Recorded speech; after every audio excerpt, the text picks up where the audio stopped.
Well, you yell at me because I ain't talking in the radio. Let's make sure we can hear you. Last time we couldn't hear you. He's gonna talk like, can you hear me now? Okay, too much. You're gonna make the recording worse. He's gonna look like Rush Limbaugh over here going, I want you to hear me. No, Rush Limbaugh does that because his EIB microphone's turned sideways. We've never noticed that. Okay. Oh. I already got our video going, by the way. So Hello. that was just on video. So suck it. Womp womp. Sorry, YouTube channel has got interesting yet again. Isn't Okay. it always interesting on YouTube? No, never. Okay. Are we ready? I guess. Somewhat. Okay. So if you're not the numpty, you're what? The Inquisitor, right? Yes. Okay. I don't know. I think Tara's supposed to be Inquisitor. I don't think we have a real good nickname for me besides Numpty, and I really don't want to be Numpty. Very quick, what's your nickname? Nope, that's not it.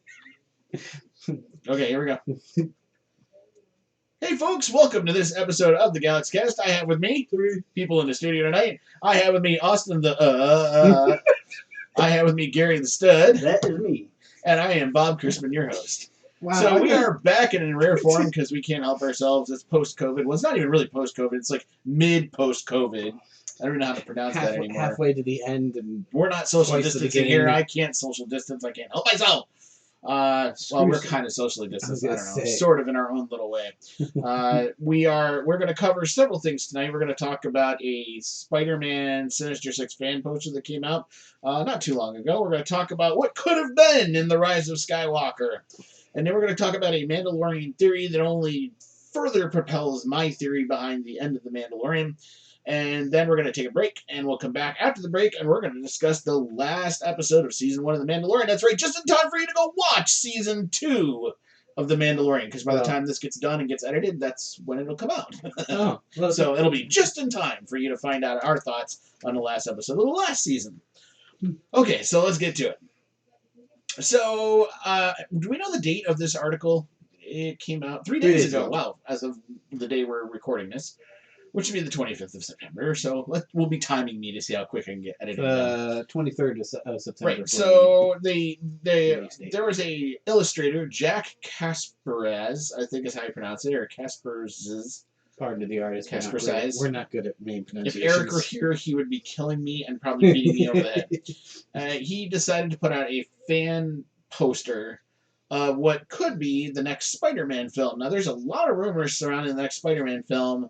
And one of the biggest rumors has always been that there's a strong possibility that for the first time we're going to see the Sinister Six. And notice I'm saying for the first time because I don't consider the aberration, I don't know what to call it, looked like goobers on the wall, Amazing Spider-Man 2 that supposedly had the Sinister Six. They were all mech suits. Which were total crap. The fans' issues were as many of the characters were mech I'll tell you what the like fans' issues were. It was crap. Because the Rhino was not the Rhino. Sorry. So it was stupid. You agree with me on that, right, Gary? I know you do. Gary's offended by anything Spider-Man related. There's only one Spider-Man I like, and it's this guy here.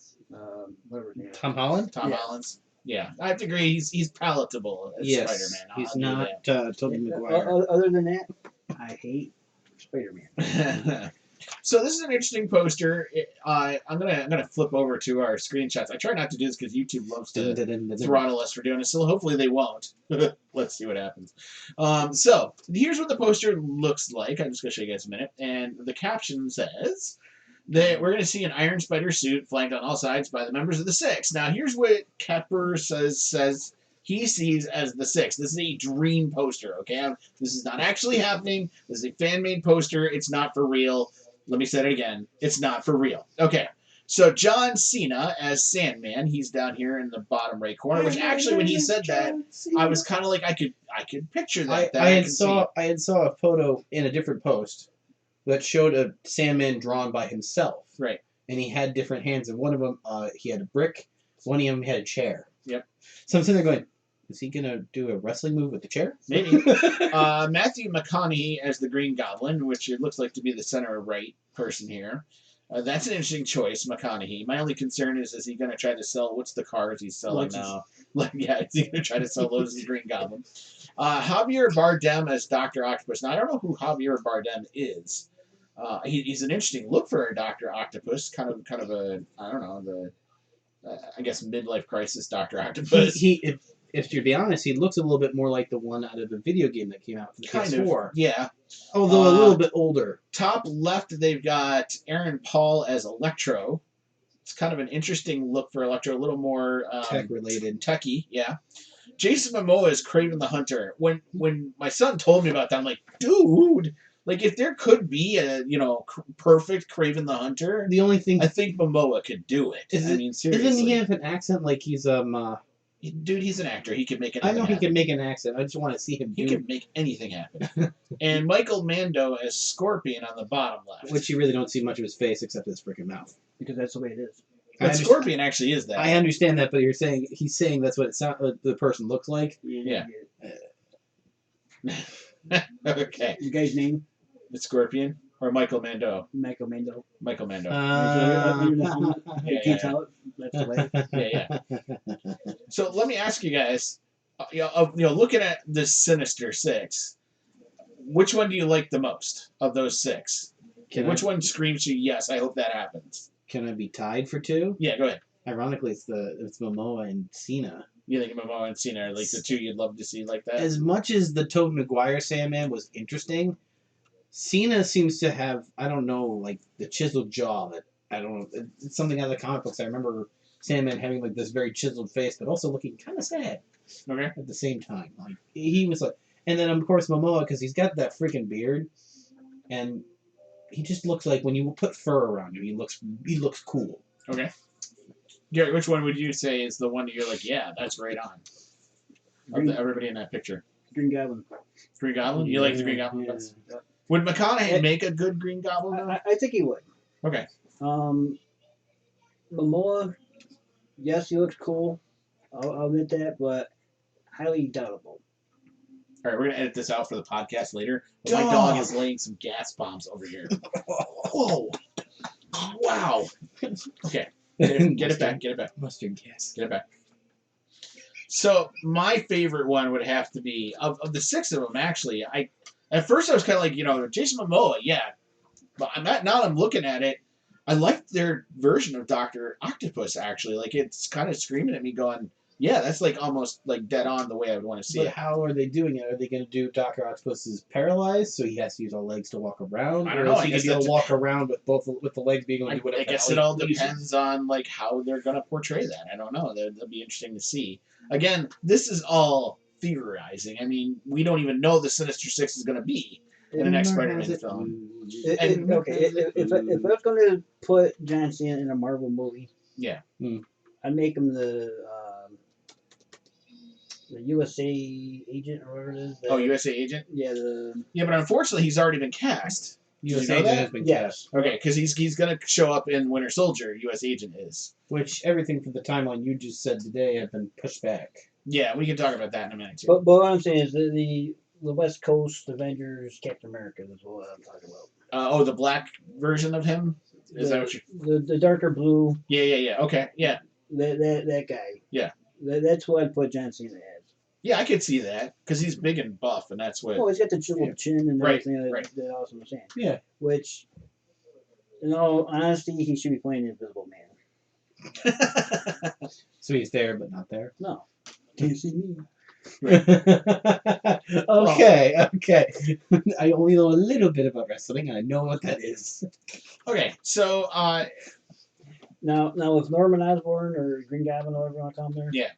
He kind of looks more like he's a Skrull agent. I was thinking that too. Yeah, Skrull. He's also got the look of the armor from Avengers. There, what was the race that invaded?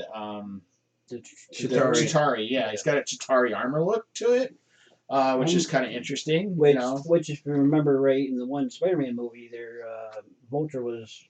He was recycling Chitauri armor. Right. Yeah, so that would be kind of an interesting way to play that off. If maybe Green Goblin were part of that race, I don't know. Well, I'm not saying he's part of that race, but I think maybe he was experimenting with the the stuff there, and he became. Yeah, maybe got inspiration from Chitauri type stuff. No, he got the virus, the scroll. Oh. DNA mixed with him. Right. Kind of similar to Agents of S.H.I.E.L.D. with the Kree thing and the Chitauri virus that caused them people to electrocute and die. So, an interesting idea. I just find it interesting because right now I kind of feel like Marvel all of a sudden has shifted into neutral. Have you guys kind of noticed that? And I'm like I'm actually getting a little concerned. This week they actually announced they're pushing back the Black Widow film. If you guys didn't know that, they're pushing it back now till 2021, May 4th, May 5th, something like that. Basically, it looks like it's going to be Free Comic Book Day of 2021, which means now the Eternals are getting pushed back to 2021 November, which means the Shang-Chi movie is getting pushed back into April of 2022. How much of this is because of COVID? It's all because of COVID, because they do not want to release Black Widow. They have said, Disney has adamantly said they are not releasing Black Widow strictly on Disney+. They are putting it in a theater, but they're waiting for all the theaters to be open. And the problem they have is, in some states, theaters are open and are presenting movies, and a lot of states, including ours, we live in New York, by the way, for those people who don't know, the theaters are not open. They're not open yet. And Cuomo has no plans on opening a theater anytime soon. So it might not be they got shifted to neutral. They got pulled the emergency brake on them because they can't do anything. I get it. Now, all of Hollywood right now is kind of on like a big old emergency brake, but I get worried that the excitement's going to get lost somewhere in amongst all this, Well, to me, it's doom for any movie that gets pushed back that far. Yeah. I don't care if it's COVID related or reshoots or whatever. It needs to come out on time, and if they can't put it out on time, then put it out on Disney Plus like they did Mulan and everything else. But the biggest problem is they're looking at the dollar signs. Well, here's the problem with Mulan, and I can tell you why. I'll tell you why they're running scared right now. They put Mulan out there, it bombed on Disney Plus because, quite honestly, and this is where I'm like, you're not comparing as apples and oranges here. It bombed on Disney Plus, but my issue with Mulan is it's kind of a crud film, from my understanding. It's nothing like the musical. I've heard no good things about it at all. I've heard everybody hates it. There's no Mushu. It's nothing like the one that was the cartoon. Yeah. So a lot of people went to this film thinking they were going to see that, and they saw something completely different. And so a lot of people got disappointed, and then it very quickly grew online to don't go see it. I was going to say, that's what I've been seeing. I don't think you're going to get that with Black Widow. But I think their fear is they're not going to make the billions that they spent on Black Widow. They need to make their money back to make it worth their while, and they're not going to make that on Disney Plus. Yeah. And so now I think all of Hollywood's reeling, because now the question is, first off, do theaters reopen? Already, it's for those who don't know, and maybe you don't know, Austin, but this has come out, that AMC has already said as soon as theaters are okayed to open back up, they're filing bankruptcy. Whoa. They are coming out of the chute filing bankruptcy. AMC is right off the bat, which means the only people left is Regal. And doesn't that make it a monopoly at that point? I don't know. Is that's the question that's out there? No. It's not a monopoly because they're just distributors of movies. So technically, no. Plus, you got a lot of like independent, small, your mom and pop neighborhood. I'm thinking like Brockport, right? Yeah, where you get downtown, where you got that little theater there, right? You got all those independents that'll run those little 2-screen theaters, right? They don't necessarily have. So that doesn't make it a monopoly, but let me tell you, really, on paper, it's a monopoly. And then to me, Regal could really start playing games with the studios. They could be like, hey, we're not going to pay that much for your film. So if you want to run Black Widow, we're not paying XYZ amount of money. We're gonna pay this much, or we're just not gonna run it.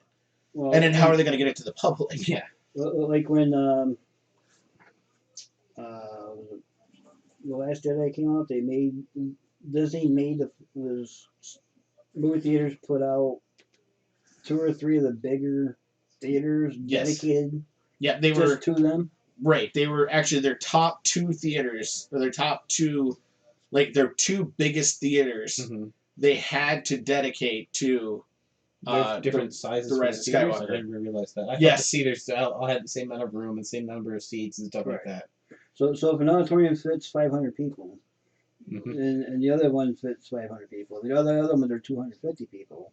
Those two big, the two big 500 theaters is the one you had to dedicate to that. If you were unaware, they made them do that. Now, here's the ironic thing. That caused, on opening weekend, for there to be empty seats during Rise of Skywalker. Not because there wasn't a huge audience. There was a huge audience going to it. Not enough to fill 1,000 seats at every showing.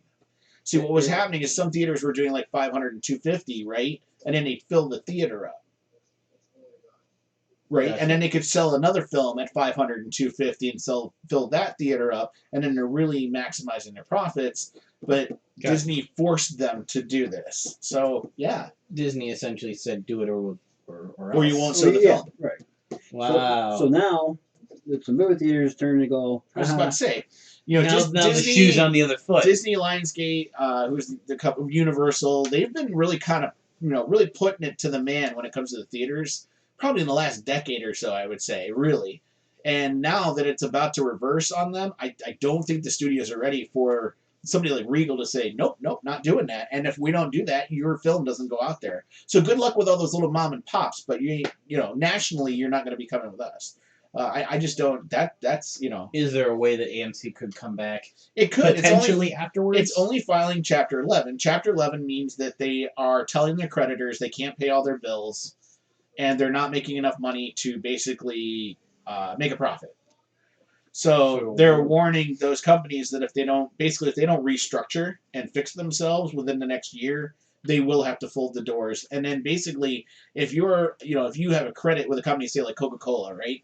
If they owe Coca-Cola money, Coca-Cola is probably going to settle for pennies on the dollar because anything they can get out of them is better than nothing at that point. Okay.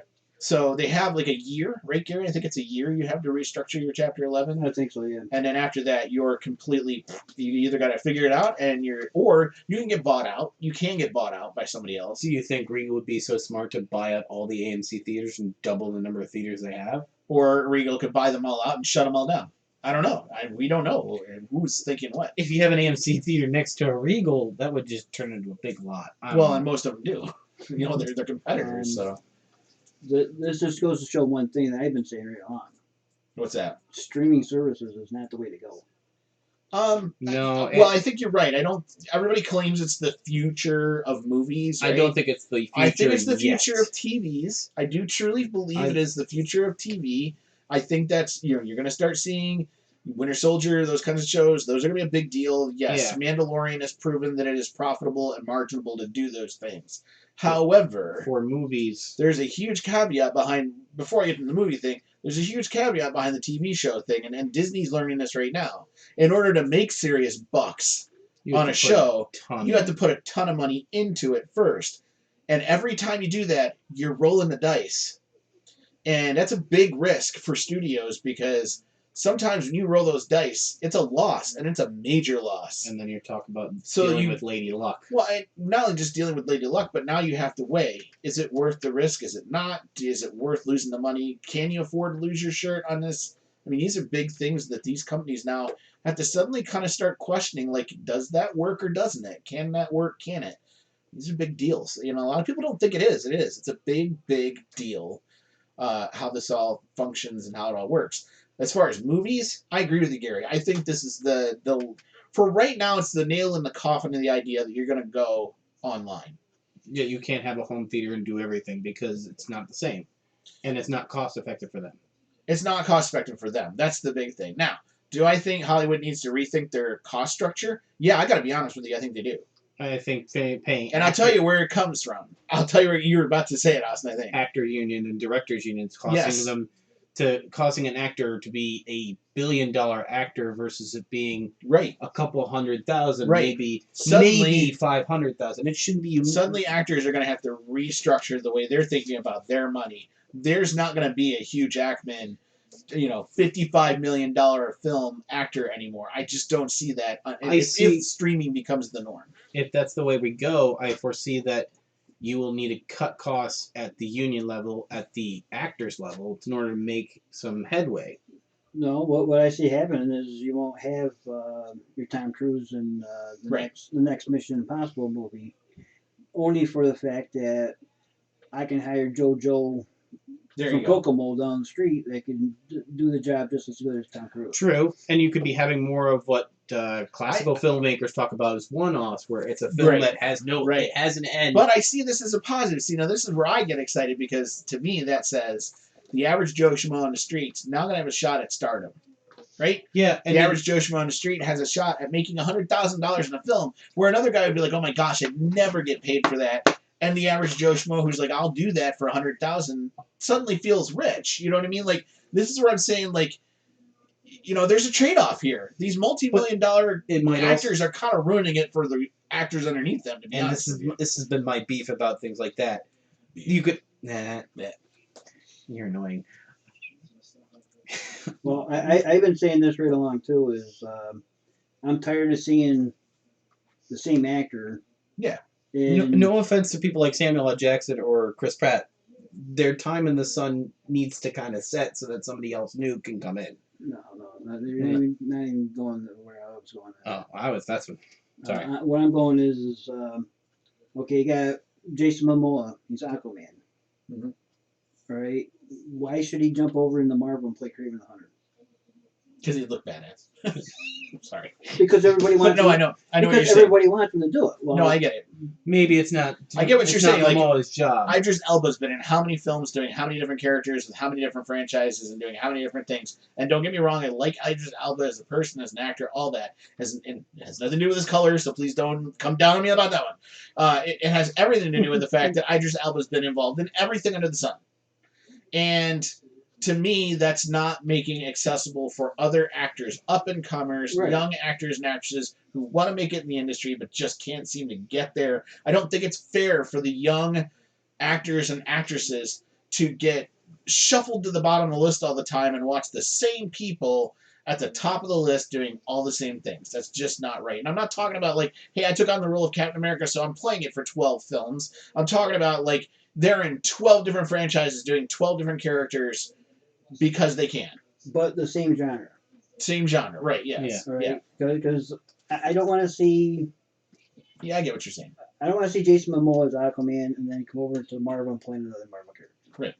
And that's so you would be the same thing about Jared Leto jumping over to being Morbius. I never liked Morbius. that. Okay. I never liked the fact that he did that. Like, if Jason Momoa decides to do Aquaman and then he decides to do, I don't know, maybe they hire him to play the Tiger King later on, right? And he manages to pull that off, and it looks great. Because they're going to do a live action of the Tiger King. Supposedly they're doing that anyway, by the way. Oh my goodness! So if they hire him for that, great, because it has nothing to do with comic book movies or anything else. It's a completely different genre. But as soon as he jumps into doing Marvel's Kraven, or even... I think you kind of crossed the line where you've already done something in another franchise. Open the pot up for other people to come in and do their thing, you know? I'm going to put It's a craft. Idea. It's an art. Let other people be involved in the art. I have a bad idea that I could bring up, but Go ahead, bring it up. I was going to say is if he chops his beard the right way, he could do Sabretooth. There you go. And I'm sitting here saying that would suck Gary because it's him jumping around in different genres. And I have to agree with your point of view about things is new actors cost less money, which means that films would be able to lose their budget. They'd be able to lose their budget. They'd be able to balance their budgets. Yeah, that's what I meant right. To like say. When you got Tom Cruise, what's Tom Cruise going for now? $105 million a film or something crazy like that. I'm sorry, Tom Cruise is good, but he's not that good. Just because he's Tom Cruise, I'm sorry, he's not that good. It's like buying Nike shoes. You're not paying for the quality of Nike. You're paying for the Nike I'll go one swoosh. step further. Kobe Bryant is not that good. Right? When he was playing basketball, the money he was making was not that good. I'm sorry, it's the truth. Right. I'll go one step further. This is one that'll really get under people. Shaquille O'Neal was not that good. Dude, if you can't even go up and make a free throw, okay, and you're making how many millions a year, and you're like, yeah, I'm working on that. Yeah, no, you're a basketball player. That's your job. Like that, and you made that many millions of dollars. I'm sorry, nope. Nope. To all our basketball fans that are out there, please send your hate mail to Robert. No, GalaxyCast@gmail.com. Like always. And again, I'm just saying what is truth here, okay? If you're good at your thing you do, your job, whatever it is you do, great. You should be compensated for the hard work you do and the things that you do. But some of these players and peoples and actors who earn feel like these incredulous amounts of money. And then I guess the part I get upset about is not only do they make that much money, but then they try to tell us how to think. Right? They get a big head. I'm sorry, there's something wrong with that. You make that amount of money, then you try to tell me how to think on top of it because you think you have some sort of power over me. Yeah, I got a problem with that. Wow, we diverted a lot. I was going to say Spider-Man and so, I will tell you who my pick for Kraven the Hunter would be. Who's your pick for Kraven the Hunter? Danny DeVito. Oh my goodness! All I'm picturing now is the Penguin. But he hasn't done anything in quite a while. You're right. He'd be perfect for it. You're right, because nobody would expect it to come. He'd be the shortest Kraven the Hunter ever played. But it'd be awesome, though. He might be. Actually, he might make a good Dr. Octopus. I was about to say, he might have the chubbiness in the face to be the Octopus. Yeah, there's been a petition going around to have him play the next Penguin? Wolverine.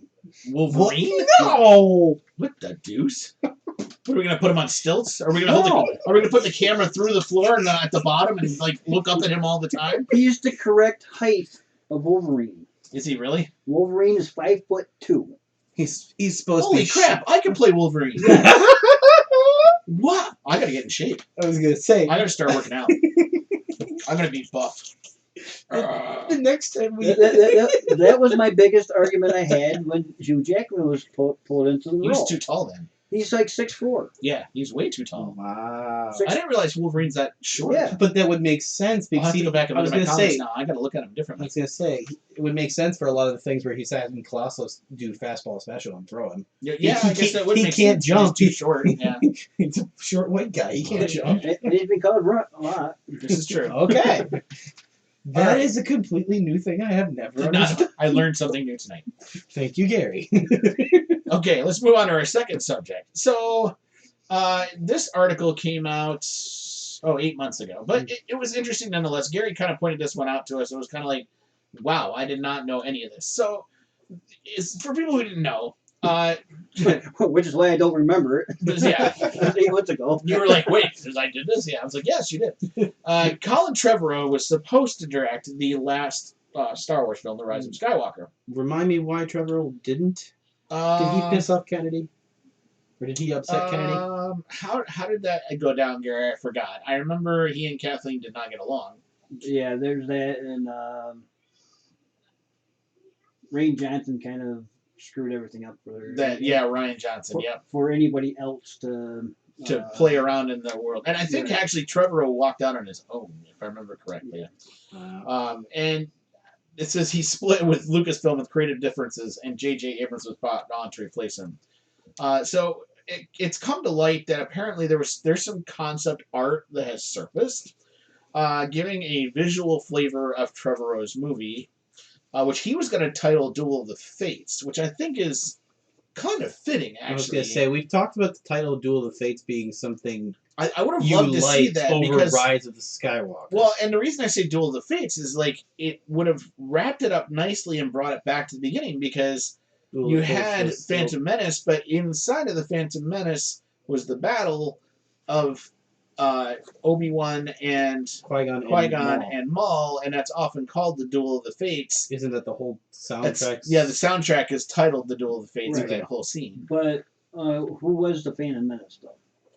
Well, it was supposedly Maul, according to the fans. It's Palpatine. But it's Palpatine in because reality. He's the puppet master of everything.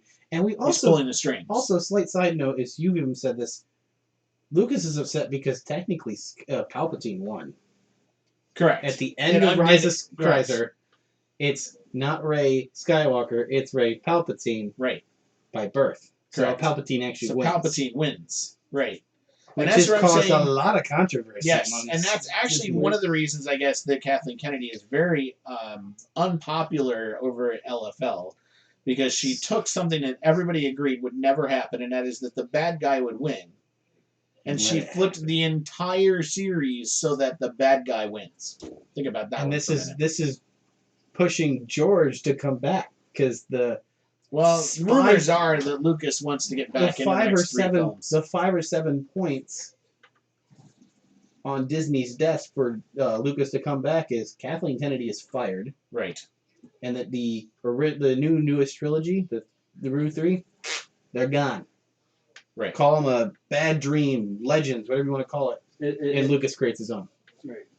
Now, I'd actually see that. There was also an article that Daisy Ridley kind of backed up 100%. And oh yeah, I read this one. I think I know what you're going to do. I wish I had sent it over to you guys. Was that Rey was supposed to be Kenobi? Yep. And you would have been right. Yeah, you would have been so mad. You are so mad about that now. And actually, she was a little upset that they didn't stick with that. That they decided to backtrack. I was going to say, hasn't every major actor, even including Mark Hamill, come out against Kathleen Kennedy and said she was changing scripts on a day-to-day basis? Yes. And she come in on the set and go, nope, don't like that. We're changing it. Not only just changing scripts on a day-to-day basis, but also changing the direction of the films all around. Like JJ and Ryan Johnson. Today Yoda's good. Tomorrow Yoda's bad. Today Luke's good. Tomorrow Yoda's Luke's an insane pauper drinking milk out of a creature. Like green milk and crazy stuff. Yeah. By the way, that's come out too. That apparently, I guess there's a lot of contention with Mark Hamill drinking the green milk out of the creature. I guess he did not want to do that scene at all. Argued with them on set constantly, did not like this idea, didn't even want kids to see it, thought it was a bad idea to let kids see it, and Kathleen Kennedy said, no, you're doing it, get over it, this is what we pay the big bucks, do it anyway. And his reation on that whole thing, or he looked like he ticked off? Yeah, I think that was pretty real. Yeah, I think that was authentic. It looks authentic. All I could picture was Kennedy in the corner going, do it, yes, do it. Wearing a black cloak over her head and makeup. But basically, it's come of attention that Kathleen Kennedy's contract is not being renewed. That's the rumor. I'm not confirming that yet. I have not been able to confirm that yet. But rumor is, for those people that don't know, is that Disney will not be renewing Kathleen Kennedy's contract. That's the rumor. The other rumor is that Jon Favreau is going to become the Kevin Feige of the Star Wars universe. That he's the one that is going to basically take all the pieces and go, there we go, universe. Because right now, it's not working. Everybody knows it's not working. Mandalorian's in its own little thing. Clone Wars is in its own little thing. The movies are wherever the heck the movies are. And none of it's making any sense. According to some documentation, the reason Kennedy is also being put on that block is she was talking about putting in for the Knights of the Old Republic version of the Star Wars universe, the new one. Yeah. That the Force is sentient and also female. Oh, that would be awesome. An actual female body. Oh, cool. All right. So that means that every one of these guys is getting possessed by a female. Yep. Okay. I can buy it. We went a little off course. We went on a little talk. Star Wars. We can't help it. So I want to kind of read from this a little bit, and then I want to show you guys the concept art for those who are on the YouTube channel, and you can kind of listen and check it out later in the show notes. So one of the most fascinating revolutions is that Palpatine wouldn't have been the big bad of Trevorrow's film. Instead, Kylo was to have encountered a new Sith overlord who was even older and perhaps more powerful than the Emperor. Tor Valum would have been revealed as Palpatine's mentor, who taught him everything he knew about the dark side. A character like this conjures up images of an imposing figure, so you might be surprised by the design concept in the picture's concept below. So I'm going to switch over for my YouTubers. You might want to zoom it in so you check these out. Don't have the ads over here because there's some that are a bit inappropriate. I don't know how to get rid of those, so it is what it is. Okay. Okay, that's as zoomed in as I can get. All right, well. So, this is Tor Valum. And from what I can gather, we're still trying to figure out, like, is Tor Valum the little creature on top? Or is he the creature underneath? Or is he both? Or is he both, and that is a ton of arms. This is all concept art. Because it kind of looks like his joints are attached to the frickin' sea slug, and like he's... So, it's an interesting idea. But Gary, this obviously undoes what? Plagueis. Plagueis. I mean, and it does the whole book, right? The Darth Plagueis book is now completely like, if they do this, or if they had done this, it would have been completely undone. I mean, isn't it already considered not canon? Yeah, I guess it would be, right? I mean, Darth Plagueis, except for one problem. They mentioned it in a movie, which now makes it canon. Okay. Right. So this is one of those weird walks the line. Like, they mention it in the movie, but the book's technically not canon, but it's really hard for you to understand what Palpatine's saying in was it episode 2, right? Episode 3. 3. It's really hard to understand what he's saying if you haven't read the book and understand the background. So essentially, the book is kind of progressively made canon because I think it's kind of an ipso facto canon, can't help it kind of thing. Now, what could be believable is Obi-Wan said that Yoda was the one that trained him. Yeah. When it was actually Qui-Gon. Trained who? Trained Obi-Wan. Yeah. Okay. Well, didn't Yoda teach the younglings at one point or another during the Jedi Order? Like, you at least learned basic deflection with Obi-Wan. Qui-Gon trained who? I'm sorry, I'm lost. Obi-Wan. So Yoda when when hold on, time out. Okay. Obi-Wan comes to Luke and tells him to go to Dagobah. Yeah. Be trained by Master Yoda. Okay. And that he was his master before. Okay. Then Phantom Menace comes out. And he's being trained by Qui-Gon. Trained by Qui-Gon Jinn. Nowhere did Yoda train Obi-Wan. Okay. Okay, except unless he's like what Austin's saying, unless he was a youngling being trained by Yoda as a youngling. Which was established in Rebels because you're talking about Obi-Wan himself. Okay. Yes. Now, if Palpatine was being taught by Plagueis, he could have also been taught by this Vellum. Right. Yeah, I get it. So it could have been the son of the A-wing pilot in Us Raiders. Yeah, so that's Gary's theory. This is what happened to our A-wing pilot. He became Vellum. Like, we didn't know it. It means like somehow that happened. How did that happen in the future? And then we have time travel now. Yeah, exactly. Things getting wibbly wobbly, tiny whiny over here. Now the other question is: Doc Brown showed up and he took him back to the future. What's your problem? No. Great Scott! No. Yeah. Doctor Who took him back because Doctor Who was the Bendu on the same planet.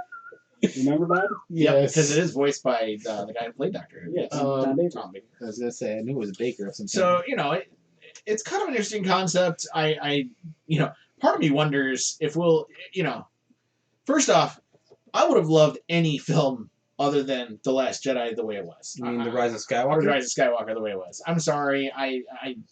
The more I watch it, the more I'm starting to hate on that film. I don't know why. I wanted to love it. I wanted to be all over it, and I don't know. Which is funny because it's the only one I can stand to watch. Of the last three. Because for you, Episode 7's a repeat of Episode 4. I liked it at first, but the more I've watched it, the more there's like huge plot holes that never get answered, right? Like the Knights of Ren touched on. Yeah, the Knights of Ren barely touched there. The whole the getting through the space area, like you know what I mean, like this random. I don't know what to call it, like it's a shipyard inside globular space or whatever it is that they had to get through in order to get nebula. to the nebula, whatever you want to call it. I don't know. They look like they're being reborn through a Ghostbuster creature or something. I don't even know what you call it. Did you see Enterprise D making their way through there? I was kind of waiting for that to happen. Yes, actually, it looked like something. I'm glad you brought that up because I was about to say I kind of feel like Star Wars is now where Star Trek was a while back. Correct me if I'm wrong, Gary. You got to be with me on this one, right? Because there was a point in time where Star Trek reset, right? Like, they kind of went, reset the whole thing. Because they were kind of like, we're all over the map. Like, the books were over here doing their little thing. You had the games doing their little thing. The movies doing their thing. The TV shows are doing their thing. And neither between did any of it meet. And nobody was overseeing it all. And at the time, I believe Roddenberry was still alive, right? When this was all going on, Gary? Am I remembering that correctly? I think Roddenberry was still around. Or was he kind of like out and other people were taking over at that point? I think he had already passed away, and Rick Bergman. Was it Bergman? Okay. All I know is it just kind of became this disjointed mess until somebody finally said, enough. I think it was Paramount that finally kind of said, "All right, enough. Yeah. We're not Flag doing and this." slay. I will say this: the original cast, Star Trek, Yes. that was Roddenberry. Right. When he shortly after he passed away, that's when you saw Generations and stuff come Come out. back. You're right. And it took over from the old generation to the next generation. Correct. And then that was all Bergman stuff right there. Okay. And I think it started to fall apart somewhere between. I'm pretty sure it started to fall apart between Next Generation, Deep Space Nine, and then it really fell apart when Voyager came along. Like that's when it really kind of was like, bleh. Okay, I haven't gotten that far. And then Enterprise showed up, which was an awesome series. And it had potential. Oh my gosh, it had potential. And Universal, Paramount had their own network. Yep. And that's the only channel that carried it. Right. Even in syndication, it's the only one that carried it. Yep. And I never had a Universal UPN channel. Right. That was a dedicated UPN channel. It was CW. Hybrid UPN CW. We did too, And it was very.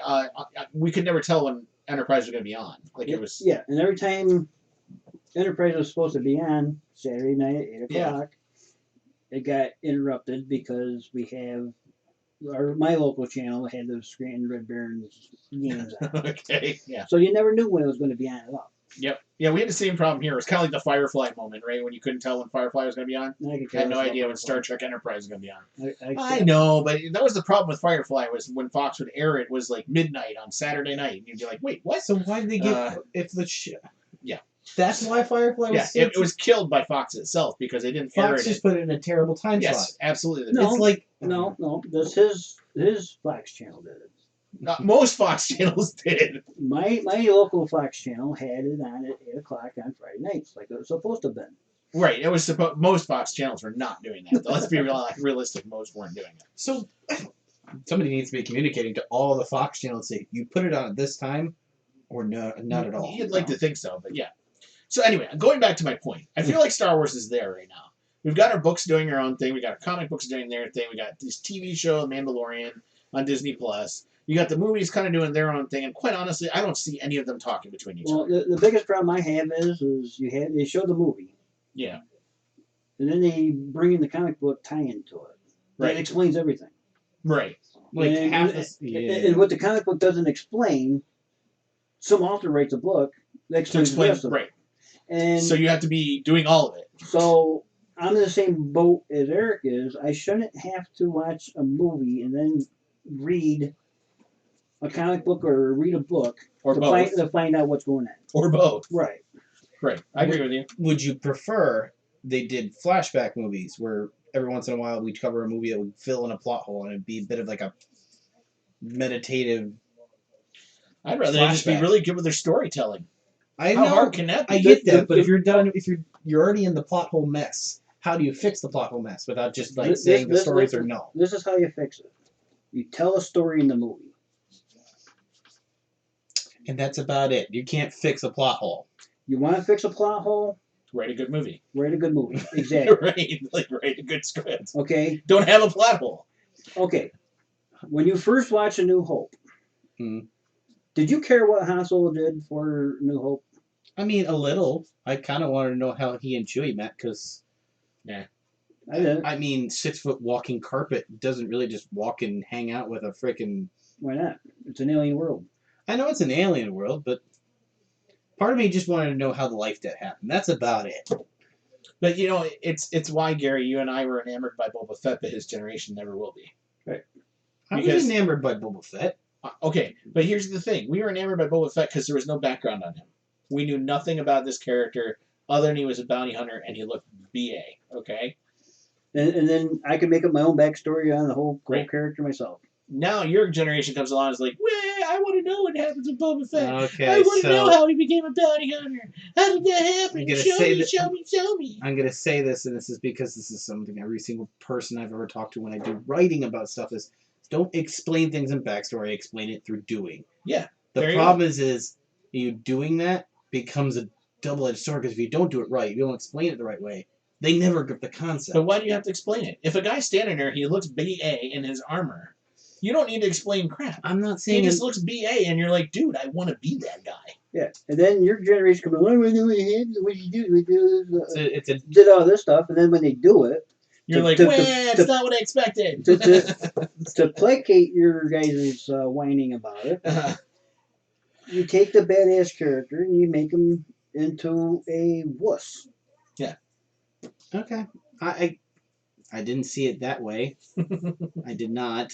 The way I saw it is maybe some things can be explained, some things can be shown, and some things can be just left alone. You saw Solo, correct? Yeah, and I thought it wasn't half bad. My biggest problem I had with that movie, his name. There's no reason for it. It just kind of happens. He just gets given the name. It's not like it's...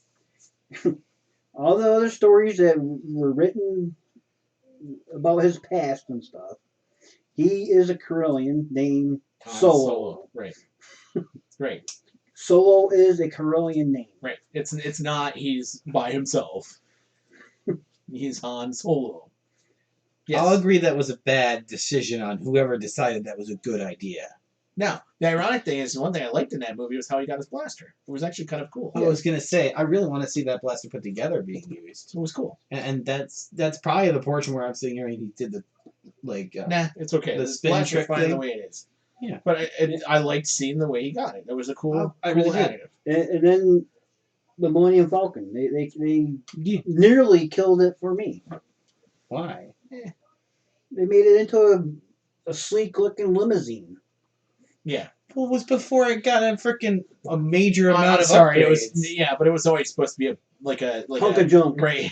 It was supposed to be a Herbie, Well, talk about, wasn't it a Corellian cruiser of some kind? Yeah. So it was it's a freight, Corvette, Corellian Corvette. It's a light freight. The YTT light freight. I thought it was a Corellian model. A light freighter is what the Millennium Falcon is. Correct. The original concept for the Millennium Falcon was the Tenev 4. Right. I don't know what the Tantive 4 is. Tantive 4 is the beginning of Star Wars. Wow, give me the nerd card. No, I didn't know that's what he was going for. I've always heard it as Tantive 4. I've never heard it as Tenev 4. What do you ever call it that? Tantive 4. Or Leia's ship. Because I've always called some a blockade runner as well. Yeah, well, it's the Tenev 4 is what they call it in the movies. Yeah, I think, I've never heard it called Tenev. I'm pretty sure, and we'll have to watch it later, I'm pretty sure Rogue One, that's what they referred to it as in that movie. Yeah. The guy mispronounced it. I'm telling you, he mispronounced it. Dumb. At least according to Mark, who reads the Star Wars books. But yeah. Okay, so that brings us to our last topic, because we got to keep moving. I like arguing awesome. Shut up, Gary. Our last topic is this theory. The title of it is from comicbookresources.com. Yeah, so take it with a grain of salt. Grain of salt. This is from 3 days ago. Of course, it's a theory, so it's not true, but it would be interesting. That the child is connected to a key Clone Wars arc. So we're talking about the child, the asset, whatever you want to call it. It is not Baby Yoda. I will continue to say that to my dying day. It even says it in the beginning of this article. Right. It says not Baby Yoda. Stop calling it that. His name is George. Fine, we'll call him George. So George, the theory is, I have a couple theories about George myself, and my son gets mad at me because every time I say a theory, it becomes completely illogical to the point that it's like, how can it not be that way? So because I have freaking Dave Filoni and Jon Favreau in one room. Can't help it. So the theory is that George is actually the guy that takes over for the father on the Mortis arc, because in the Mortis arc the father dies, and that leaves the balance between the daughter and the son. Which, hang on for a second. The daughter dies, giving Ahsoka back her life after the son tries to stab the father and misses. And then the father, in efforts to make sure the son doesn't free himself, basically commits suicide because he stabs himself. Yes. In order to prevent the darkness from escaping. Yep. Okay, so thank you for explaining that arc for us. For those fans who didn't know.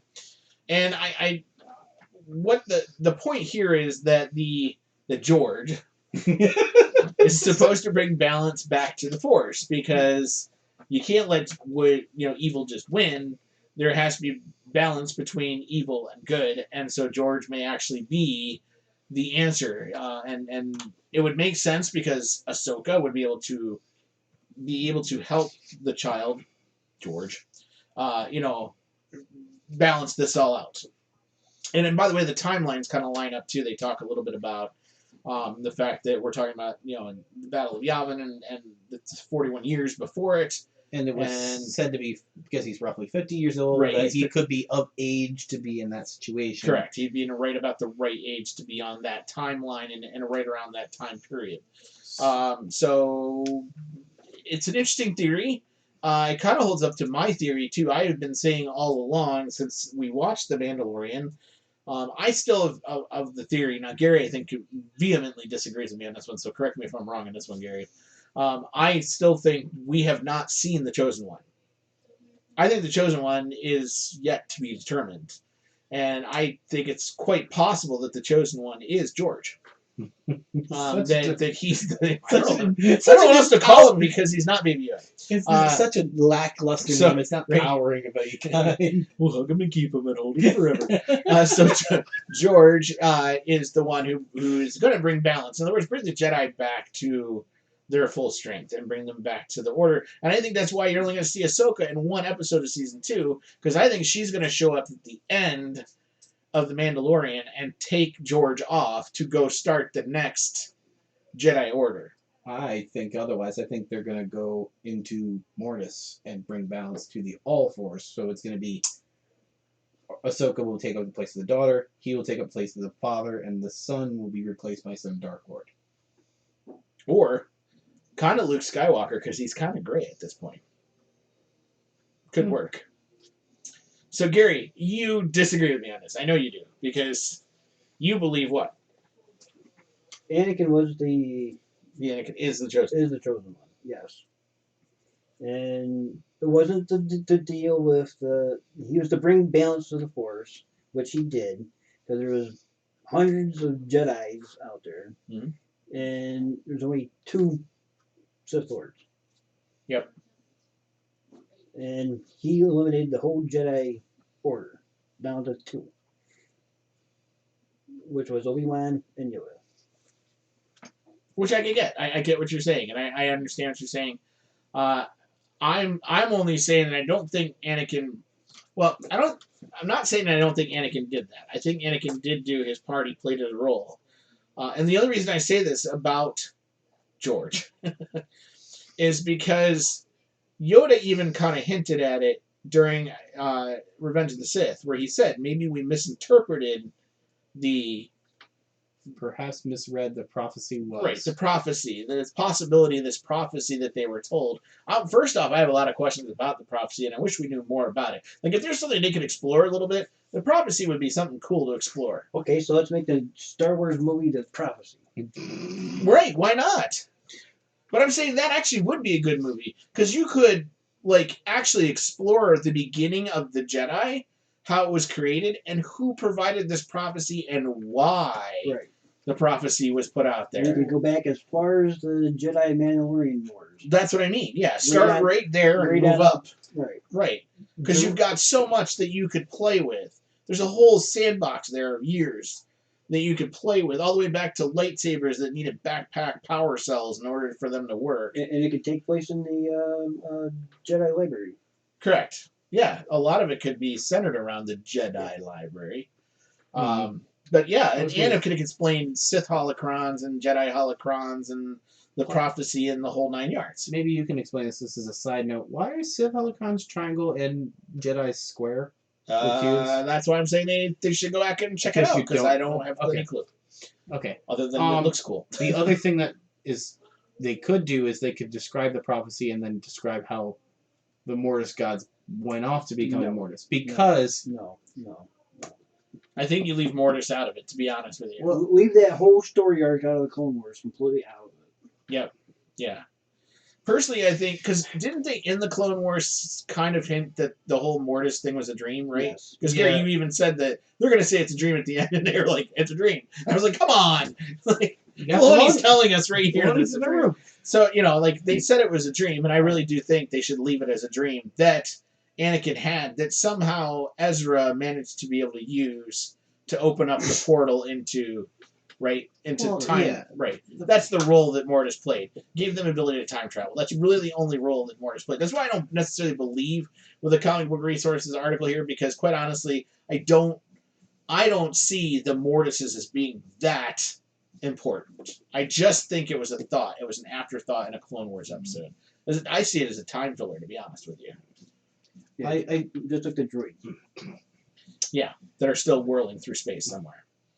So that reminds me. That's another story arc we could do for a movie. What's that? How droids came to be? No, have a an Indiana Jones type of guy. Okay. That's out looking for all these mysterious objects. Okay. Like the droid flying around in hyperspace, the A-wing pilot. You know. Da da da da da da. Looking for A-wing pilots. Da da da da da. Why not?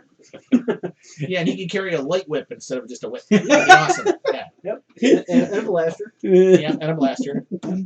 Just so in case he faces a Jedi who decides to swing the blade around and look like cool and just shoots. And the him. first thing he finds is a mouse droid, but he's got to find the right amount of sand in his bag to replace the mouse droid, or Vader's head comes rolling down and it starts, Yeah, I can see how this plays out. Your life, fate lies with me, Skywalker. Oh, a Rancor comes running. No, there we go. Yeah. Then he falls in the pit with all those spikes in it, and then you come running out of the woods. Go. See, Bob, I can put you in the movie. There you go. Yeah. I'd finally star in a film. All right. He'd be laughing until he got away from the camera, and then be laughing his ass off as he walks off set. Okay. All right. So that's our thoughts on these three articles. Again, we talked about the Spider-Man Sinister Six fan poster. We talked about the possibility of a different Rise of Skywalker and the fan theory about the Mandalorian and George, which we have dubbed what the asset is now going to be called. He's going to be called George until they come up with a different name. So that's our thoughts. We'll be back in just a moment to review the last episode of Season 1 of The Mandalorian. We'll be back in just a moment. Okay. All right. Do anybody need a potty break? I'm going to just so I don't pee my myself. pants while I'm laughing over here because George of the freaking jungle, the little asset. Sorry, YouTube. We're going to take a break. We'll be back in just a little bit. We're going to keep you rolling just because it's easier that way. Yeah, you can watch me scroll through Facebook. Yeah, there you go. Gary, I'm sure they'll appreciate it. Might get an education. There you go.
Is it dusty at all? Sometimes the dust is.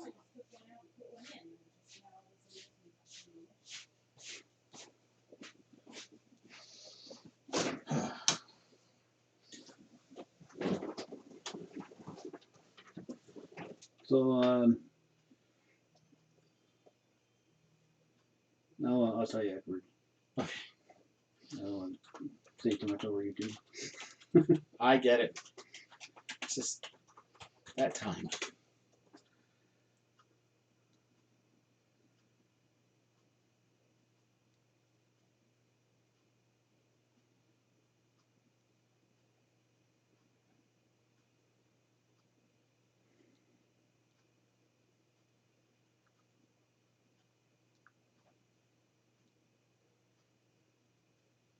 Ooh. The armor's got a figure coming out too. The figure for the armor? Yeah. That would be awesome, actually.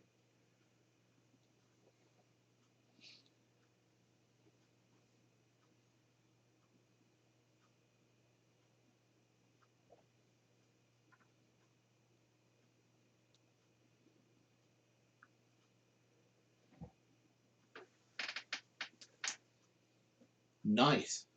And she's got the tools too. Yeah. That's kind of cool. I don't know if it's a black series or if it's something else.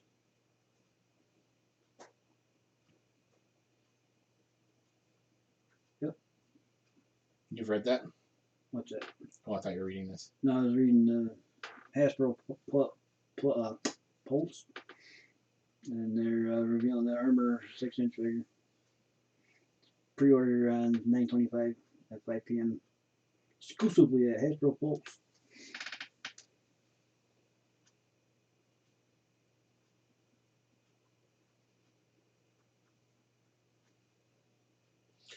Yeah, I agree with Jana. I'm always so self-conscious about my costumes. I'm like afraid to post about them. How sad is that? Yeah.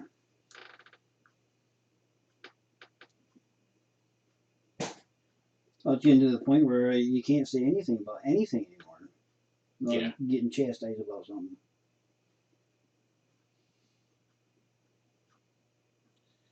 Yeah, I'm trying really hard to not be part of cancel culture. It's not easy. And I'm talking about both sides. I don't want to be canceled by anyone. Which is really sad because I thought that was the whole point of the Second Amendment. Well, the First Amendment, excuse me.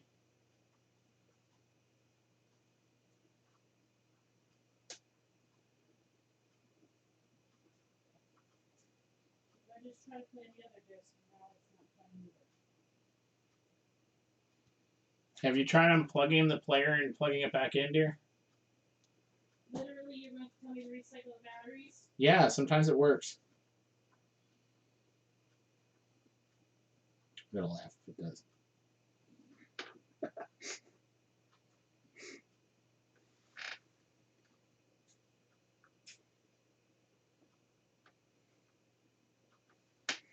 Can you read the very top part of that? Huh. Yeah, I would think so. A little wrong, but yeah.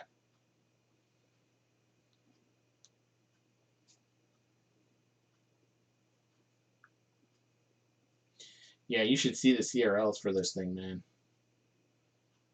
For Mandalorians? Or? Yeah, the Mandalorian. They are insane in the membrane. For the Mandalorian, for the Mercs group, or for the 501st? For both, because they co-created. Yeah, believe it or not, they co-created on that one. Yeah, that sucks.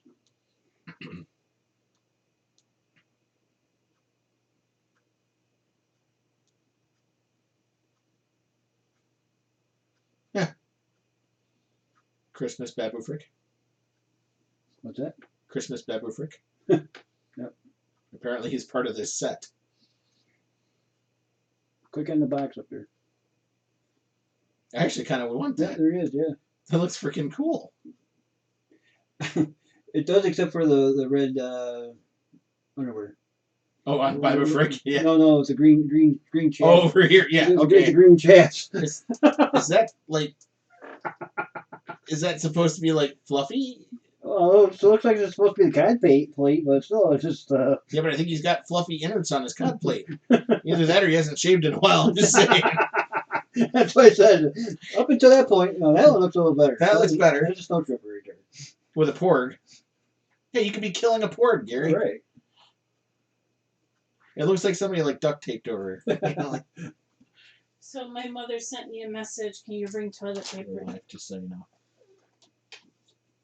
Okay. Got it. Bring TP tomorrow. That's why the sign's on.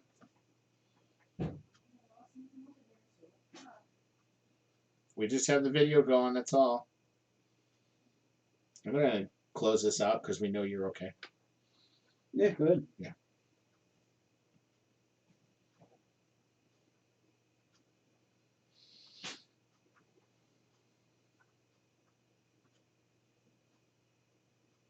Ooh, a new Mando helmet print. CR2 version 2.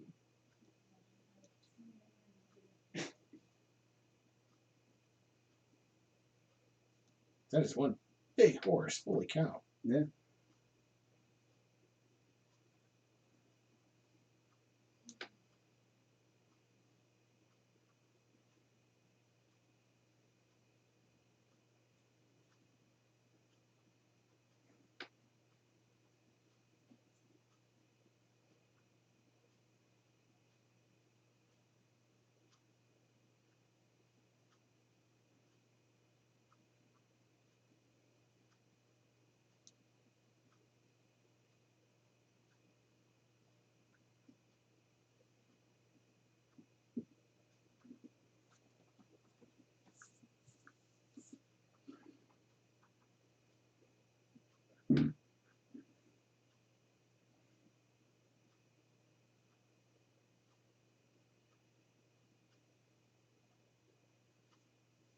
I'm not sure what that is.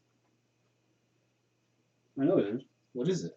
You remember when the oil came in cans? Oh, is that the spout thing? Yeah. Oh, I'm looking at it the wrong way. I was thinking this is the... Okay. Yeah, this is the part you put into the can. You jam that punch into, it in there, right? Punch it in the can. And it creates a spout. Okay. Yeah. It's Kinda been old. years. Man, since I've I'm seen one of old. those. I was going to say, it's been a long time since I've seen one of those. I will say that.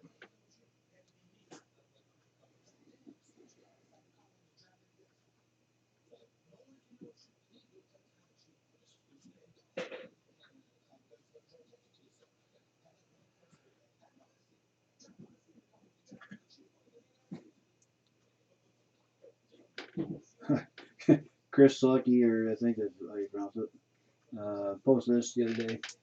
I died laughing at it. Yeah. Ain't that the truth? It's real nuts. I'm confused. This is a model? I guess it's a model, right? This is Hasbro Pulse. It's... Or is this one of those, like, if enough people buy into it, they'll make it? Yep. Or is a set number of them? Yeah, there's like... So it's an actual toy? Yeah. Dude. This thing's kind of badass. Wow. I'd love to have a toy Razor's Crest that my figures can fit into. Yeah, see the price on it, though? Where's the price? Oh, well... Yeah. I'm not too big on the Razor's Crest, but if it was an AT-AT walker, and yeah, I'd pledge it. I love the Razor's Crest. I think it's one of the coolest ships I've seen in a while. I guess you could say it's my Mandalorian or Millennium Falcon.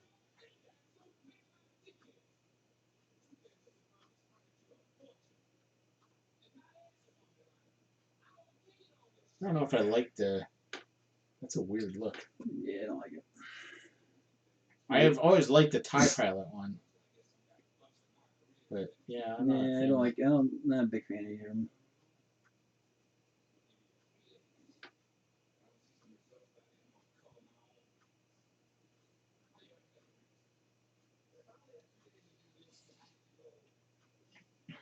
Hopefully Austin doesn't do one of his 20-minute dog walks.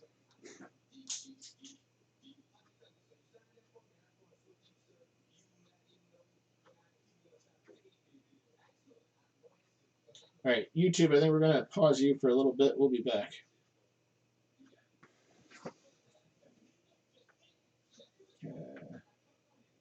Are we recording? Yeah, we are. Okay. We'll find out the hard way. I don't know why you're boogie-boogieing. I was checking the video. I don't know how boogie-boogie helps the video, but okay. Boogie-boogie. I don't know. Boogie-boogie, let's go racing. Okay, all ready? Foot massage. Okay. You're kind of scaring me. Okay, here we go. I'm okay. Here we go.